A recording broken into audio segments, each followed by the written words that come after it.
Hey, welcome back everybody. Hanging out on the bottom side of the Great Pumpkin 1968 Firebird. Kind of showing off the underside of the car because, well, typically we aren't down here as owners or viewers or whatever, but got a lot of things buttoned up. The car got the shaft, got the dry shaft put back in. That's all said and done. Happy. Got the brake lines all routed, fuel lines all routed, got the parking brake cables all put back into place here. So I got that all done. Get those mounted to the body where they're supposed to go. Really kind of tied up most of my loose ends. And one of the things that's kind of cool, this is kind of just being critical, but those little body plugs, I like to glue them in after the car. So I'll paint it so it has a little bit of contrast. That cadmium plated looks kind of cool, or I guess it's zinc or whatever the shiny silver plating is. I don't remember at the moment. And check this out, where we've patched up the frame, that looks just like factory. So if you poke your head underneath the car, it's kind of hard to tell that frame was ever patched up around where the bolt holes go in through the body. So if you guys haven't seen that video, check it out here in the history. But we're gonna work on here today. The whole thing goes in this spot and this spot here called the exhaust. Now, I actually ordered a factory style exhaust system from Ames Performance. I have never done a factory exhaust system on these cars because for some reason the muffler ends up right about in this area here between the fuel tank and the differential. So never done one of those. So this will be a first go for me. So hopefully we can get this thing figured out. And if you'd like to put this on your car, you'll see how it's done.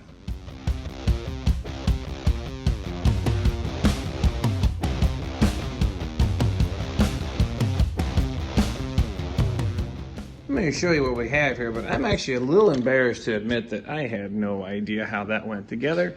I've actually got something not quite right here. They shouldn't zigzag, but I think I finally figured out which piece is which. These are clear and obvious. These are the head pipes that come off the front. I couldn't figure out what the little zigzag pipe was. I knew that was over the axle piece, but I couldn't figure it all out. But end result, I don't know if I got it 100% right, but I think I'm definitely close here. Like again, I don't think it needs to be flipped over this direction like so, but you get the idea. So if you've never done a factory exhaust, yeah, they're a little weird. The other thing was kind of neat. These are different sizes, a little bigger, a little smaller, so they kind of index which one I want where, but I'm not quite sure if this muffler sits like vertical, leans, but I'm pretty sure these are the tailpipes. This makes sense, comes out of the muffler. I'll dump down here just out of the quarter panel there. I'm hoping, or I'm thinking, again, never done a factory exhaust before, so at least I know where the plumbing goes. The next thing is we need to figure out how it goes on the car body, because I've got some factory exhaust hangers that came with it that I purchased. So next,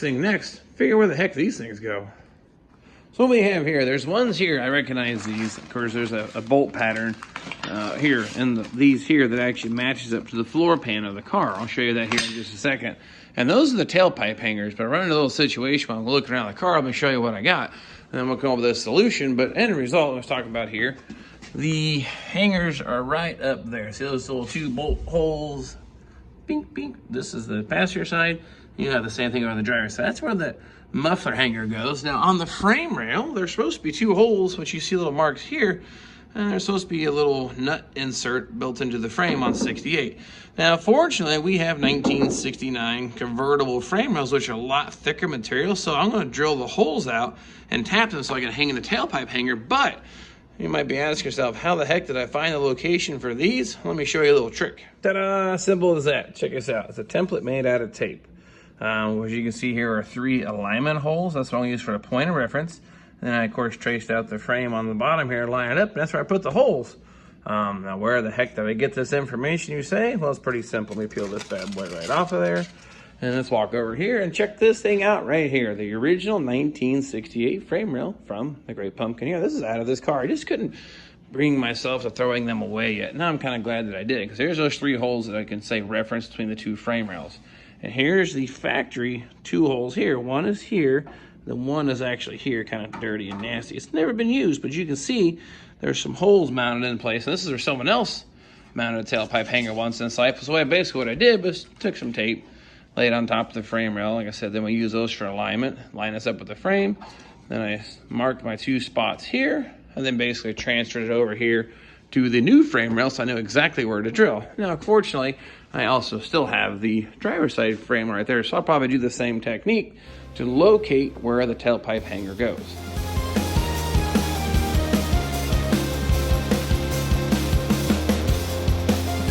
Okay, got these all tapped out. What I'm doing is drilling them out, used a 1/4 bolt with a flange head on it there, so that way it pulls down tight. So that's all secured and ready to go. So that hanger's in place. was working on getting these ones installed. We talked about those 2 bolt holes earlier. What I had to do was check out the 2 holes. I actually had to enlarge those. Just need a little bit of an adjustment to get the holes lined up with the floor pan. So something's not quite right, either the bracket or the floor pan. But either way, step drill bit, clean those things right up. Now I got the adjustability that I need. So I'm gonna get this hanger up underneath there. Then we'll work on getting the plumbing in place. All right, ta-da! Both hangers are in place, securely mounted to the floor pan. I let them a little bit loose, have a little bit of wiggle bit. I guess it's here adjustability, because when it comes to exhaust, don't tighten anything down until you like the location. But the next step is going to be do not, let me stress this again, forget to put these things on there, especially if you start doing a welded system, but make sure it's pretty obvious it's not gonna stay into place. But we'll go ahead and slide these up the pipes, and we'll get the head pipes put on. May have to get the floor jack out there to hold this thing into place, but we'll get these things put in and see how this goes. Not entirely sure how this is going to fit. We'll find out.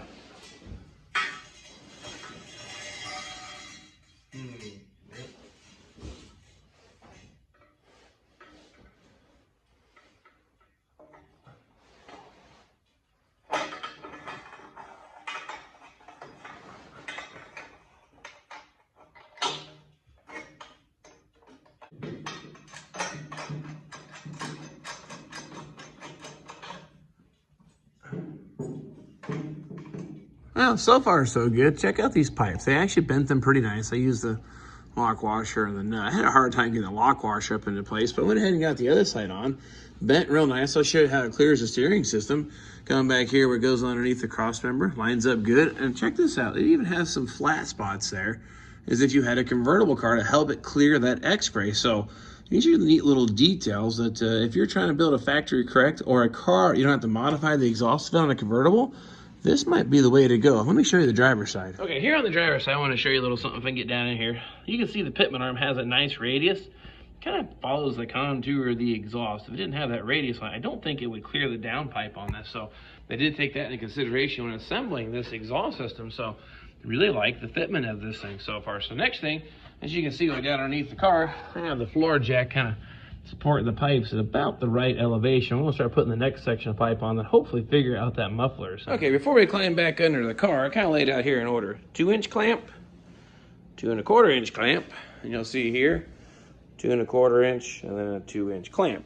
The kit came with 8 clamps, but I'm not quite sure how I'm supposed to suspend the tailpipe to the hanger yet, so I may have to go pick up some clamps, but I might just get a coat hanger for the purposes of getting this thing on there. But next thing is, like I said, I went ahead and laid that pipe in there, but I was kind of laying out the clamps in order. So we've got that pipe there. As you can see, then it does that little 2 90-degree bends that'll tie up there with our hanger. So I'm gonna get that wrestled into place with the pipe that goes over the axle. And then we'll see about getting the same thing on the other side and hopefully figure out the orientation of this muffler.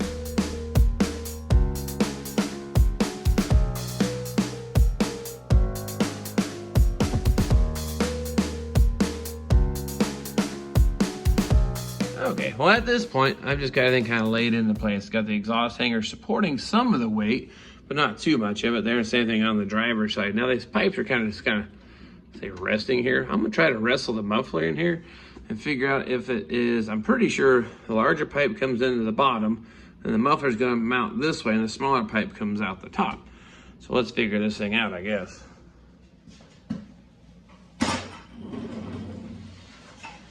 I already know I made the joke, but I will say this is taking me longer to do this, I think, than a welded system. So this is definitely much more exhausting. But I think orientation-wise, I believe the muffler goes this way.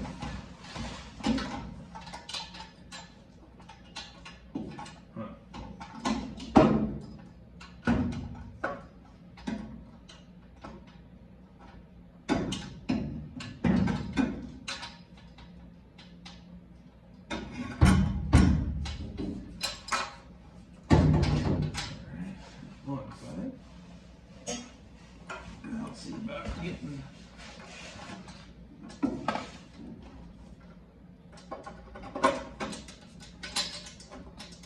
okay, well, that wasn't too bad. Okay, all right, I see how that goes. I think that's right. Check out a tailpipe.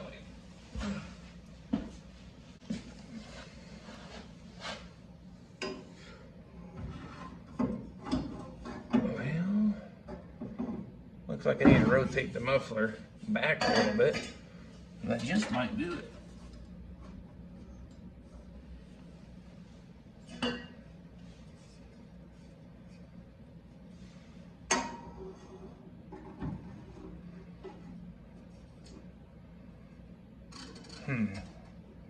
I don't really like this muffler hanger, this tailpipe hanger. It's just not working with me here.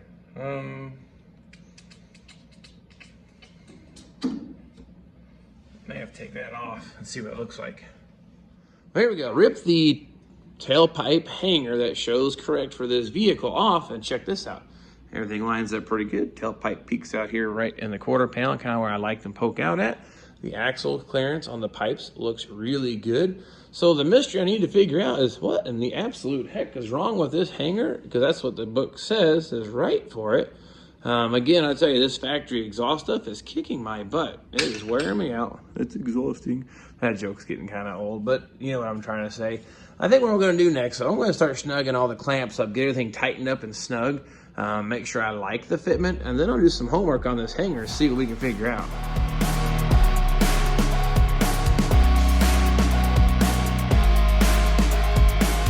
Okay, let's start at the front. First things first, you need to tighten up here at the exhaust manifolds. Got the studs and nuts here all replaced originally, but got those tightened down first. Climbed all the way to the floor, got everything all snugged up. It's all tucked up really nice and even under the car. This kit was a few bucks for a factory style kit, but super happy with the fitment. Got everything all snugged up and tightened down, but I guess the real question is, what's it sound like? So what I'm gonna do, we're gonna hook the battery up. I'm gonna hot wire the ignition like I had before, pull the air cleaner off it, dump some fire maker down the throttle of the old carburetor here, and then I'm gonna sit you guys back here by the back and we'll see what this thing sounds like. All right, here goes nothing. Fire in the hole, right?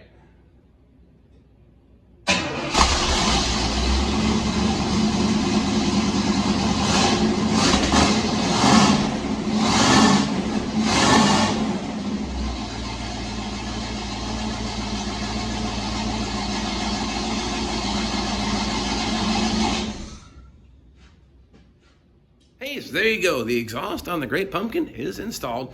98.6% done, because I got to figure out the tailpipe hanger. So if you guys have installed a factory exhaust on a first generation Bird, send me some pictures of the exhaust hangers. What did I get wrong? Because I don't have a clue. There's no books on this stuff, or maybe there is. But anyway, I was just winging it because it's a Bird.